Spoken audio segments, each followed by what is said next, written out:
मैंने इस्लाम के अंतिम पैगंबर हजरत मोहम्मद सल्लल्लाहु अलैहि वसल्लम की जीवनी पढ़ी।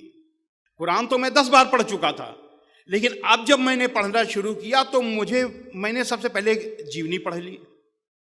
जब जीवनी पढ़ी तो मुझे ये लगा कि जिन आयतों को हमने आतंकवाद से जोड़ा था वो आयतें आतंकवाद के विरोध के लिए आई। यानी जो युद्ध हुए वो युद्ध अन्याय और अत्याचार से लड़ने के लिए आए, न कि अन्याय और अत्याचार को करने के लिए आए।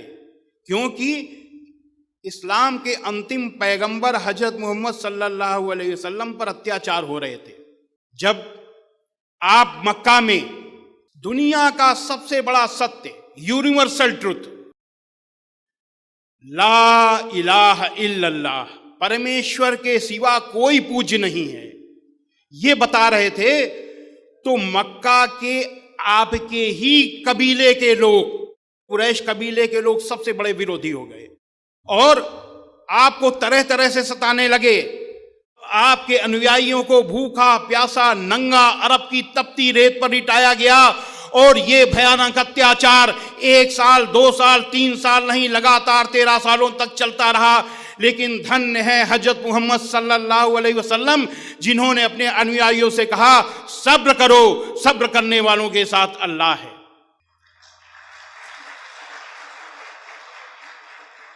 जो साधु प्रवृत्ति के लोग होते हैं, जो नबी पैगंबर ईश्वर के दूत होते हैं, वो कभी भी बुराइयों से परास्त नहीं होते, बुराइयों से हारते नहीं हैं।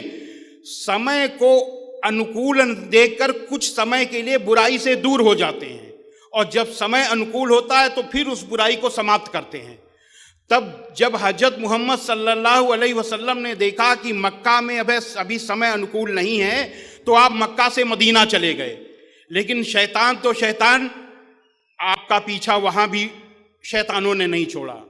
आपने एक संधि की, समझौता किया, और समझौता अपनी शर्त पर नहीं उनकी शर्त पर किया।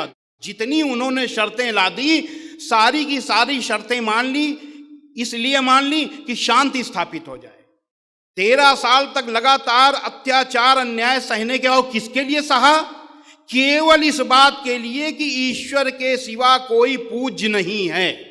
केवल इस वाक के लिए आपने 13 साल अत्याचार आपके अनुयायियों ने सहा। तो जब मदीना चले गए तो मदीना में भी जब शुरू हुआ वही षड्यंत्र, तो समझौता किया, उनकी शर्तों पर समझौता किया। समझौता करने के बाद भी उन्होंने समझौता तोड़ दिया और फिर लड़ाई की तैयारी, फिर वही षड्यंत्र शुरू हो गए। तब कुरान मजीद में अल्लाह का, ईश्वर का आदेश आया हजरत मोहम्मद सल्लल्लाहु अलैहि वसल्लम पर। कुरान मजीद के सूरा 22 आयत नंबर 39 में, जिन मुसलमानों से खामखा लड़ाई की जाती है उनको इजाजत है कि वे भी लड़ें, क्योंकि उनके साथ जुल्म हो रहा है। जब सारे रास्ते बंद हो गए, यही तो हुआ था महाभारत में, जब कौरवों ने पांडवों पर अन्याय किया। पांडव कौरवों के पिता धृतराष्ट्र, जो कि राजा थे, उनके पास गए और कहा ये हमारे साथ अन्याय हुआ है। तो उनको अपने बच्चे का मोह था, धृतराष्ट्र को। उन्होंने सोचा मेरा बच्चा है, मैं इनकी बात क्यों सुनूं। उन्होंने कहा आप लोग जानो, दुर्योधन जाने। कहे नहीं, आप अगर चाहिए तो, आप अगर राजा हैं, अगर आप निर्णय दे देंगे तो ये लड़ाई बच जाएगी। नहीं नहीं नहीं, आप दुर्योधन से बात करो, उन्हीं से बात करो। वो लोग चले आए। श्री कृष्ण जी ने कहा कि चलो एक बार हम लोग दुर्योधन के पास भी चलते हैं। दुर्योधन कौरवों के सबसे बड़े भाई थे और राज्य के उत्तराधिकारी थे, शहजादे थे। तो जब उनके पास गए, श्री कृष्ण जी ने कहा कि देखिए ये 5 पांडव हैं और इनको दाल रोटी के लिए 5 गांव दे दीजिए, और हम लोग युद्ध नहीं चाहते, आपने सारा राज्य ले लीजिए, केवल 5 गांव दे दीजिए। तो दुर्योधन ने कहा सुई की नोक के बराबर भी अगर आपको जमीन चाहिए तो युद्ध करना पड़ेगा, जंग लड़नी पड़ेगी। तो जब कोई रास्ता नहीं बचा, बातचीत के सारे रास्ते बंद हो गए, तब दोनों सेनाएं खड़ी हुई आमने सामने। आमने सामने जब खड़ी हुई, अर्जुन साधु पूरी दुनिया के कहीं भी रहें, उनको तकलीफ सिर्फ एक ही होता है, जब भी उन्हें भूख लगे तो भोजन मिल जाए।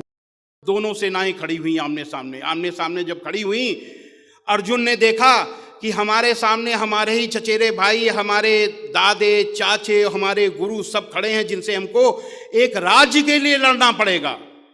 तो उन्होंने कहा कि राज्य मिले या न मिले हम भीख मांग लेंगे, लेकिन हम लड़ेंगे नहीं। उन्होंने तीर धनुष को रख दिया। जब उन्होंने रख दिया तो ईश्वर का आदेश आया, जैसे कि मक्का में हजरत मोहम्मद सल्लल्लाहु अलैहि वसल्लम के ऊपर आया था, यदृच्छया चोपन्नम स्वर्ग द्वारम पावृतम सुखना क्षत्रिया पात लभंते युद्ध मीदृशम।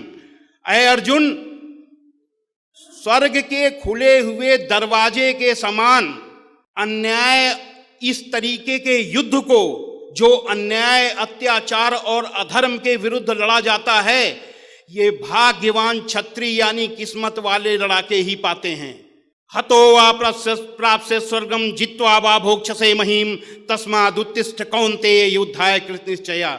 और अर्जुन, अगर इस धर्म युद्ध को, जो अन्याय अत्याचार और अधर्म के विरुद्ध लड़ा गया है, इसको लड़ने में अगर तू मारा जाएगा तो तू स्वर्ग को जाएगा, अगर जीतेगा तो पृथ्वी का भोग करेगा। इसलिए युद्ध का दृढ़ निश्चय करके खड़ा हो जा। अच्छेत त्वमिमं धर्म्यम संग्रामम न करिष्यसि ततः स्वधर्मम कीर्तिम च हित्वा पापम अवाप्स्यसि। किंतु यदि तू इस धर्मयुक्त संग्राम को, इस धर्मयुद्ध को नहीं करेगा, तो जो तेरा यश है कि तू बहुत बड़ा तीरंदाज है, तेरा यश समाप्त हो जाएगा, तेरा धर्म खत्म हो जाएगा और तू पाप को प्राप्त होगा और नरक को जाएगा। तब फिर युद्ध हुआ। ठीक इसी तरीके से वहां राज्य के लिए युद्ध था, यहां ला इलाहा इल्लल्लाह, परमेश्वर के सिवा कोई पूज्य नहीं है, इसके लिए युद्ध शुरू हुआ। क्योंकि बातचीत के सारे रास्ते बंद हो गए।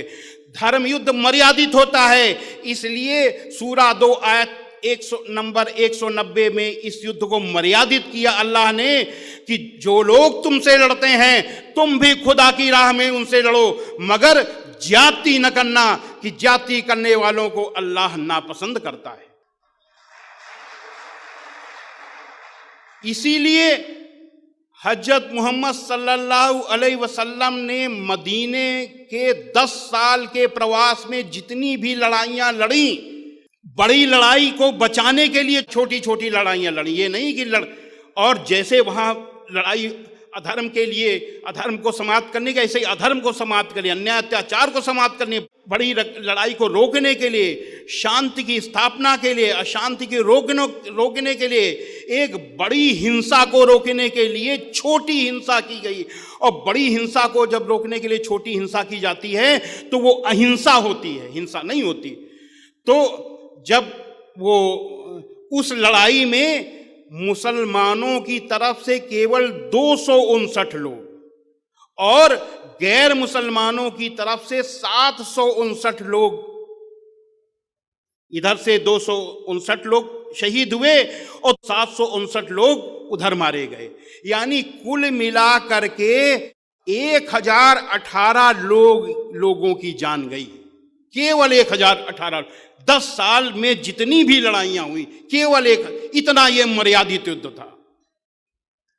अब जब हमने ये देखा कि ये है जिहाद, जिहाद की परिभाषा हमें अपने आप मालूम हो गई आपकी जीवनी पढ़ने के बाद, कि अन्याय अत्याचार और आतंकवाद को रोकने के लिए जब सारे प्रयास विफल हो जाएं, तो जो अंतिम प्रयास युद्ध का होता है वो जिहाद का युद्ध होता है।